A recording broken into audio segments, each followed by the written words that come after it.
Pag sumunod ka sa kanya, usigin ka talaga, pwede kang sabihan baliw. Pero nasa iyo na yun kung magpapapekto ka. Para sa akin kasi this is a spiritual war, and I'm the general of this army.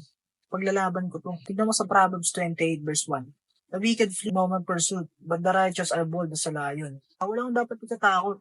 Righteous ako eh. Lahat, pag-uusigin ka. Tignan mo sa Luke 9 verse 20. If anyone desires to come after me, take up your cross daily.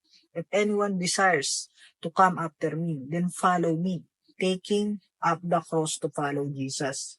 And to put away your old self, desires, and behavior, to act in the way God command. To take up your cross means to follow the footstep of Christ. Take up your cross. Ano ba yung cross?